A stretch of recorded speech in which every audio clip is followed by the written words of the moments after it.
Some games make you feel powerful, isometric RPGs make you feel in control. Every move, every choice, every mistake is yours alone. And the PS5 has become a goldmine for this genre, mixing strategy, storytelling, and chaos in perfect balance. From brutal dungeon crawlers to stylish indies that redefine what an RPG can be, this list has the best of all worlds. So grab your snacks, charge that controller, and let's dive into the 20 best PS5 isometric RPGs you absolutely must play. I'm Jax. Welcome to Play Hunters. If you can subscribe and help us reach 50K, that'd be amazing. Now, without wasting time, let's jump straight into it. Forget being the hero. Rogue Trader throws you into a universe where morality is just another currency. You're the captain of your own ship, a self-made emperor deciding who gets salvation and who gets spaced out in airlock. The Warhammer 40K world doesn't care about good intentions, only power. And once you taste it, there's no going back. Combat here is brutal, tactical, and unforgiving. Every decision counts, every mistake echoes across the stars. It's not just turn-based battles, it's survival wrapped in strategy. You'll sacrifice allies, betray factions, and still question if you made the right call. Spoiler, you didn't. But that's what makes it addictive. The game feeds off your doubt. The scope is ridiculous. Entire star systems bend to your will. You're exploring forgotten worlds, cutting deals with monsters, and silencing priests who talk too much. Every victory feels earned, every planet conquered leaves a moral scar. And as the PS5 flexes its muscles, every explosion and beam of light makes you feel like a god in decay. Rogue Trader isn't about saving the galaxy, it's about owning it. The chaos, the corruption, the beauty in destruction, it's political intrigue and space warfare fused into one vicious symphony. You'll crave control, lose it, and come crawling back for more. Because in Warhammer's universe, power isn't just tempting, it's intoxicating. Last Epoch isn't about killing monsters, it's about conquering time. Every decision you make ripples through the past and future like a storm. You're not just building a hero, you're sculpting timelines, rewriting history with every battle. The more you play, the more obsessed you become. It's not a loop, it's an addiction cleverly disguised as progress. The combat is pure chaos in motion. Enemies swarm from every direction, spells erupt like fireworks, and you're right in the center, calm, precise, deadly. Every skill feels handcrafted, designed to reward perfect timing. You'll spend hours tweaking builds, testing abilities, and finding that sweet spot between madness and mastery. It's work, the kind you enjoy. The worlds you travel through feel alive and haunted by what you've done. Ancient empires, twisted futures, civilizations caught in collapse, all stitched together by your choices. The PS5 keeps the chaos smooth, even when the screen fills with glowing death. The visuals aren't there to impress, they're there to remind you what's at stake. And that's genius. Last Epoch is more than an ARPG, it's a test of obsession. Every fight pulls you deeper, every timeline tempts you to stay just one more run. It's equal parts brain and brawn, demanding precision and rewarding insanity. When you finally master it, you don't just win, you understand time itself. At first glance, Tunic looks harmless, cute, colorful, maybe even relaxing. Then it slaps you across the face and whispers, "Figure it out." You're dropped into a mysterious world with no tutorial, no guidance, and no mercy. The game speaks its own language, literally. Every discovery feels earned, every mistake feels intentional. You're not playing it, you're deciphering it. The combat hides behind charm. Simple at first, then brutally precise. Every swing, dodge, and block matters. The enemies are deceptively fast. And bosses? They'll crush you until you start to see patterns in your failure. The moment you realize that patience is the weapon, everything clicks. The game doesn't reward skill, it rewards understanding. Exploration is the real magic trick. You backtrack constantly, and each time something new reveals itself, a door you missed, a symbol you now understand, a secret hiding in plain sight. The world feels handcrafted, each corner packed with purpose. There's no filler, no wasted space. Every inch of Tunic feels like a puzzle begging to be solved. Tunic is cute only on the surface. Beneath it lies one of the smartest and most mysterious games you'll ever play. It's not about winning, it's about unlocking what was hidden all along. You'll finish it once, stare at the screen, and realize you didn't even come close to uncovering it all. That's when Tunic truly begins. Hades doesn't give you time to breathe. You die, you return, you fight again, and somehow it never gets old. Every run feels like its own story. Every failure a step toward freedom. The gods mock you, help you, betray you, and then help you again just for fun. It's not just a roguelike, it's a beautiful cycle of chaos, humor, and pain. The combat is perfection in motion: dash, strike, cast, repeat. But faster, sharper, deadlier. Each weapon feels unique, and every godly boon changes how you play. You're improvising constantly, dancing through fire while the game laughs at you. And when you finally find that one build that clicks, you feel unstoppable until the next boss proves you're not. But it's not just about fighting, it's about family, fate, and rebellion. The writing is razor sharp, every conversation dripping with personality. You'll flirt with death, literally, and feel bad for laughing at jokes told by gods who want you dead. Each death unlocks new dialogue, new emotion, new insight. It's storytelling through suffering, and it's genius. Hades makes failure feel like progress, and victory feel like destiny. You'll lose 100 times, but every second feels earned. The music rises, the pace quickens, and your hands move before your brain catches up. Then you beat the boss, drop the controller, and just smile. Because deep down, you already know you'll start another run. Pathfinder: Wrath of the Righteous doesn't ask if you're ready, it assumes you're not.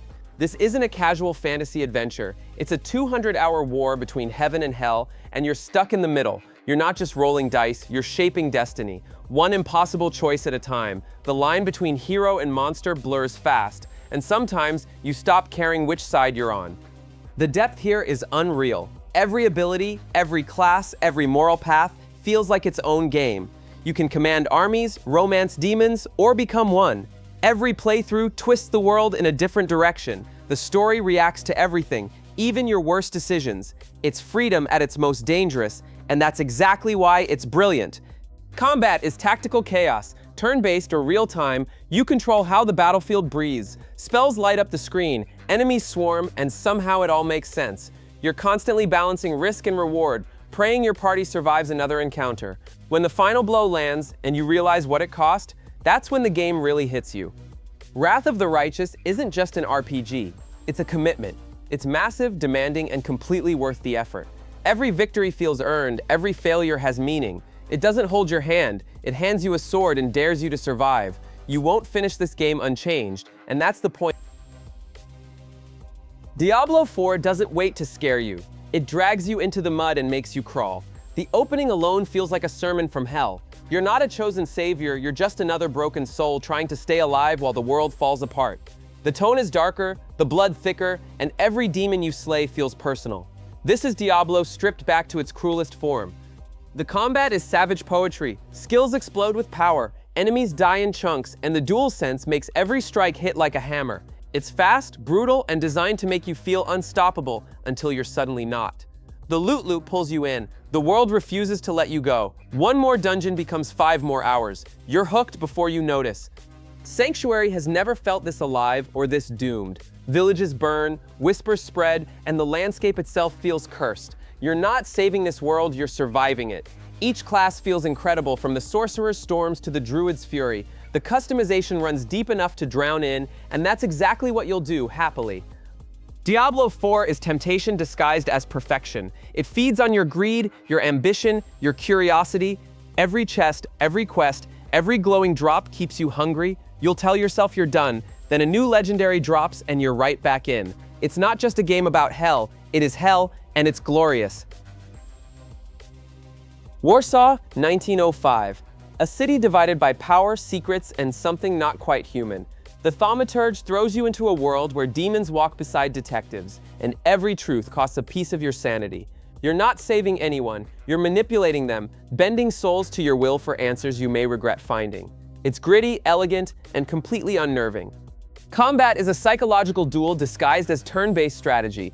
Every move hits like a confession, every skill reveals what you'd rather hide. You command ethereals, manifestations of human vice, and each fight feels like a therapy session that bleeds. It's clever, cruel, and so stylishly European it hurts.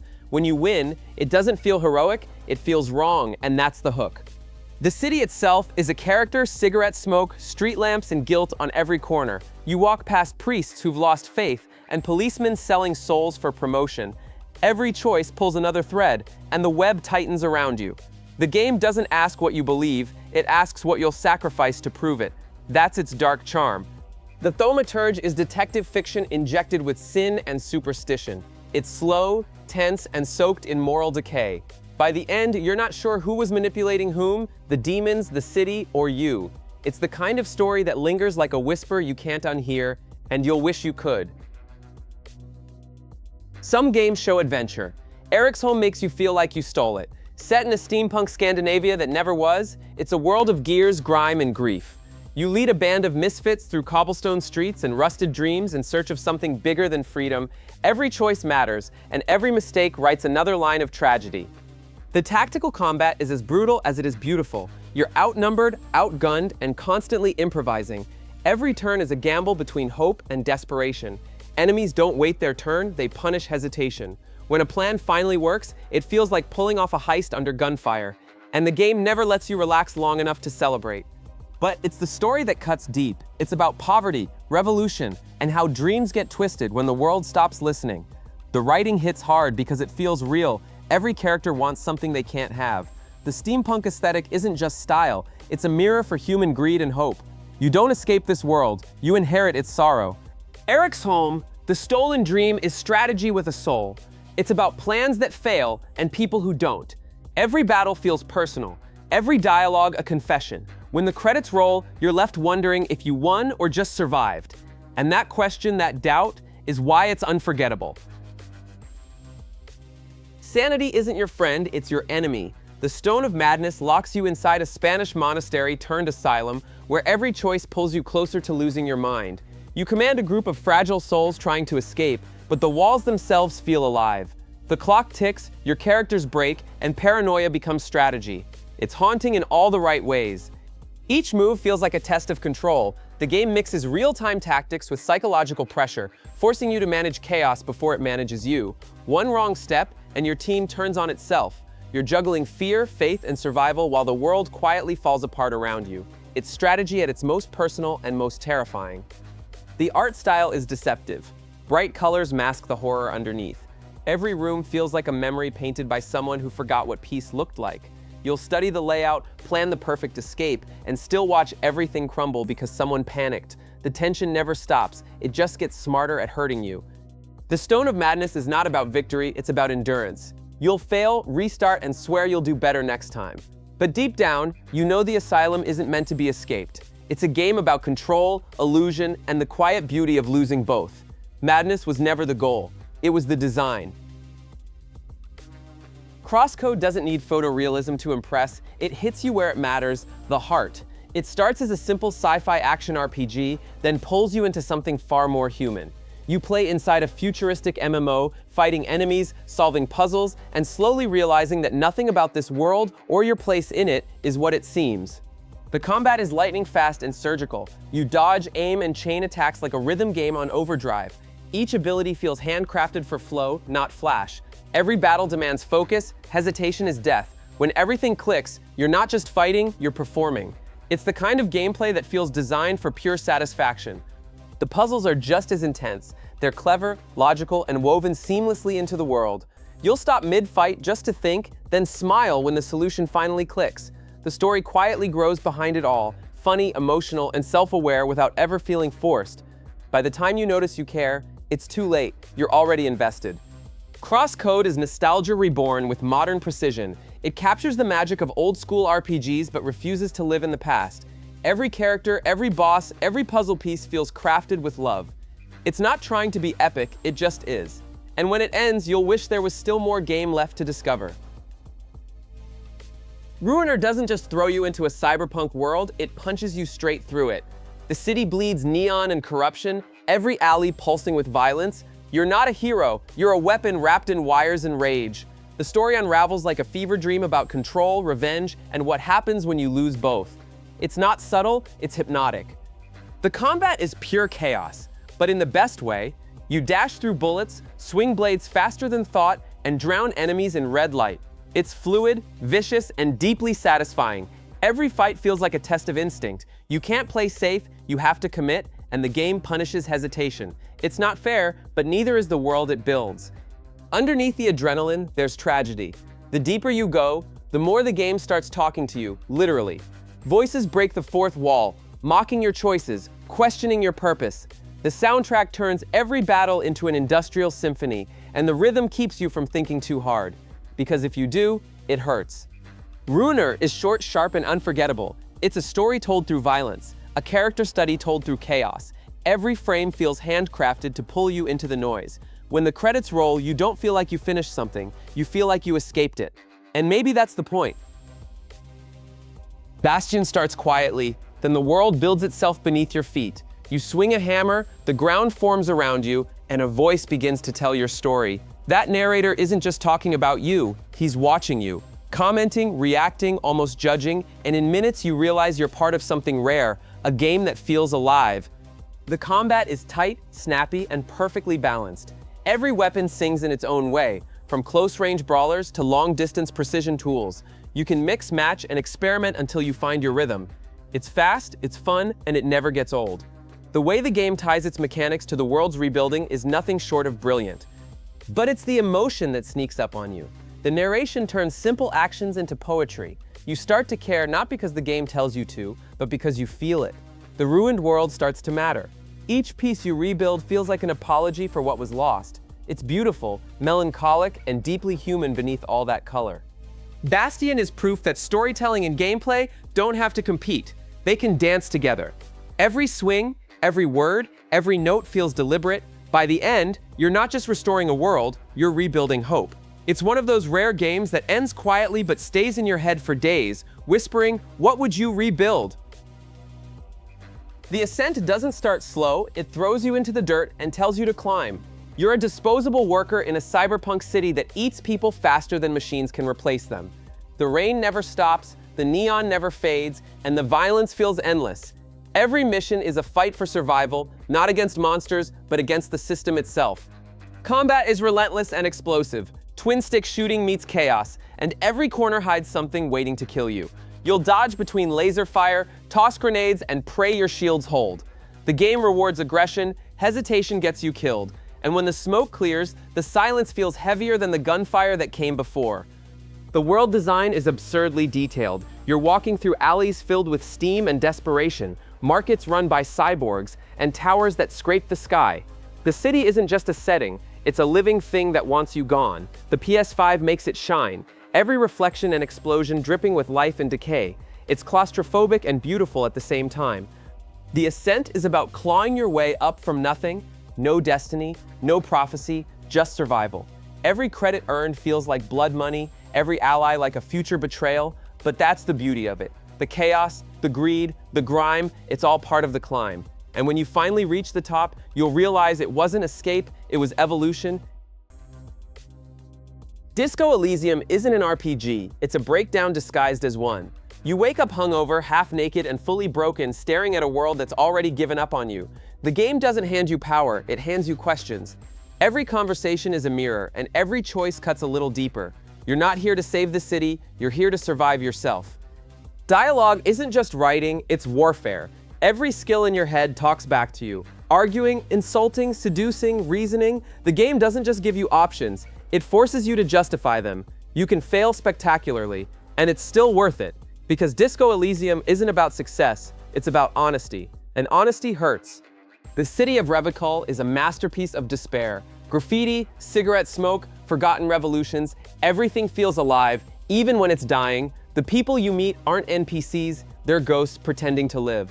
Politics, class, addiction, it's all part of the same slow collapse. You're not fixing it, you're documenting it, one drink at a time. Disco Elysium is the kind of game that stays in your head long after you close it. It's philosophical, pathetic, and weirdly comforting. You'll laugh, you'll hate yourself, you'll make choices you can't take back, but by the end, you'll realize the truth. The game was never judging you, it just wanted to see who you really are. Path of Exile II doesn't care about your comfort. It drops you into a dying world and asks one question: how far will you go for power? There's no hand-holding, no mercy, just a symphony of brutality wrapped in one of the deepest RPG systems ever made. You're not following a story, you're carving one through blood, greed, and obsession. The combat is fast, heavy, and merciless. Every spell feels like a small explosion of chaos. You'll die, rebuild, and die again until every move feels instinctive. The DualSense vibrates with each critical hit, grounding you in a world that wants to destroy you. It's skill, precision, and patience forged into pure addiction. Customization here borders on madness. Hundreds of skills, Thousands of combinations, no two builds are the same. You can spend hours tweaking stats and still feel like you've barely scratched the surface. And when that perfect build finally clicks, it's like unlocking a secret language only you understand. The game rewards obsession, and it knows it. Path of Exile 2 isn't just about loot or leveling, it's about dominance. Every dungeon feels like a dare, every boss fight a test of will. It's dark, cruel, and endlessly rewarding. You don't play this game for fun, you play it for mastery. Because in Rugged-classed, power isn't given, it's earned, one corpse at a time. Moonlighter 2 is capitalism with heart, a game that makes running a shop feel as thrilling as slaying monsters.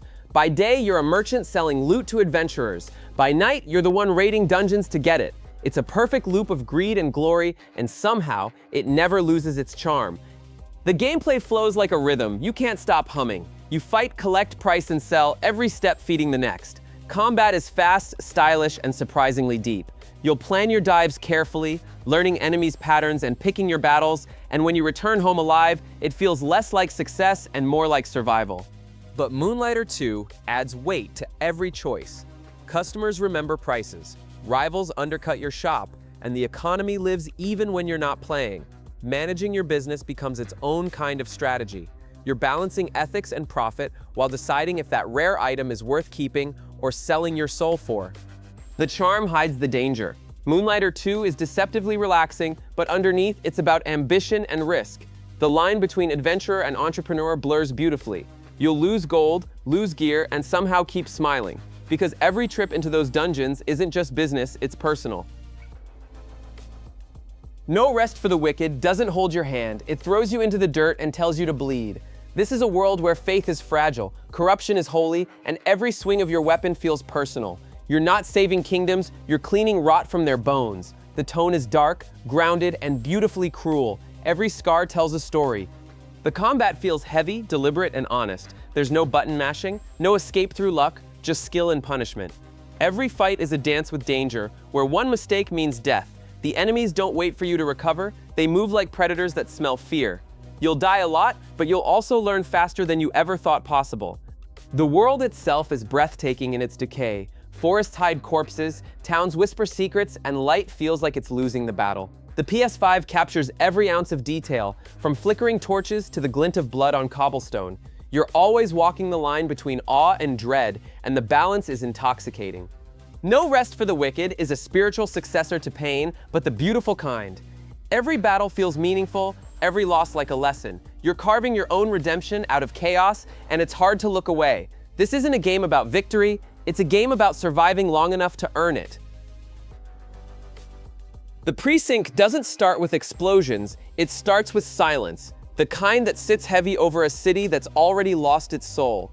You're a cop trying to hold the line in a neon-drenched playground of crime, corruption, and desperation. But justice here isn't black and white. It's whatever you can enforce before the streets swallow you whole. It's part open world, part chaos simulator. You'll patrol, chase, respond, and improvise in a city that actually breathes. Every call is different. A robbery gone wrong, a car chase that spirals out of control, a peaceful stop that turns deadly. The AI doesn't wait for you to act. It reacts, adapts, and forces you to make choices that feel human and costly. The view from above gives the chaos order. Every flashing siren, every fleeing suspect, every gunshot echoes through the alleys. You feel the pulse of the city through your controller. The tension builds, the soundtrack swells, and suddenly you realize you're not just playing, you're policing. It's power, pressure, and panic all rolled into one. The Precinct is what happens when an RPG meets a crime drama. It's gritty, unpredictable, and dangerously immersive. You're not here to fix the city, you're just trying to survive another shift. And when the radio crackles one last time before dawn, you'll realize justice never sleeps, and neither will you. Lost in Random, The Eternal Die feels like stepping into a twisted fairy tale that forgot how to end. Every street, every shadow looks like it was drawn by madness and stitched together with dice rolls. You don't just walk through this world, you gamble with it. Every fight, every choice is a throw of fate, and the odds are rarely in your favor. The combat blends action with strategy in a way that shouldn't work, but it does. You're constantly adapting, rolling dice to alter the flow of battle, turning luck into weaponry. It's unpredictable and tense, the kind of system that keeps your brain firing even when your health bar's screaming. No two fights feel the same, and that's the magic. The tone is deliciously eerie, the citizens speak in riddles, the architecture bends like it's breathing, and every corner hides something worth fearing. The world feels alive in the most uncomfortable way possible. It's Tim Burton meets tarot cards, a nightmare made charming through sheer personality. You can't look away because it's too strange not to. Lost in Random, The Eternal Die isn't about winning, it's about surviving the role. Every loss changes you, every victory feels undeserved. It's weird, emotional, and utterly unforgettable. You don't just play it, you live its absurdity. By the end, you'll realize something terrifying. Maybe the dice weren't the ones controlling you after all. Slay the Spire 2 is strategy distilled into obsession. It doesn't shout, it whispers, daring you to try just one more run. Hours later, you're still there, staring at cards, calculating, adjusting, addicted. It's part puzzle, part poker, and every move feels like pulling a trigger on yourself. You're not playing against enemies, you're playing against the odds. The brilliance is in the simplicity. You start weak, barely surviving, but every card you choose, every relic you find changes everything. It's an endless loop of tiny victories and catastrophic losses. When a build clicks, it's pure euphoria. When it collapses, you're already thinking of how to fix it next time. The cycle becomes personal and impossible to quit. The presentation hides the danger. Bright art, smooth animations, and an upbeat rhythm make it feel safe until it's not. Suddenly, you're 3 floors deep, one bad draw from disaster, heart pounding like you're defusing a bomb. That's the beauty of it. It's calm until it explodes. You learn to love that silence before the chaos hits. Slay the Spire 2 is the kind of sequel that doesn't reinvent, it perfects. Smarter enemies, deeper decks, new mechanics that punish carelessness and reward genius. It's calculated madness, and it knows it. The moment you win, you'll swear you're done, and seconds later you'll hit new run. Because here, victory isn't the end, it's temptation. And that's it! 20 isometric RPGs that prove strategy can hit harder than any blockbuster. Tell me in the comments which one deserves the crown or which hidden gem I missed. If you found a new favorite today, drop a like, it helps the channel more than you think. Don't forget to subscribe so you never miss the next deep dive into the best PS5 games out there. And if you're still hungry for more, check out my video on the 21 single-player games you totally missed in 2025. It's packed with surprises. Big hug, happy gaming, and see you tomorrow.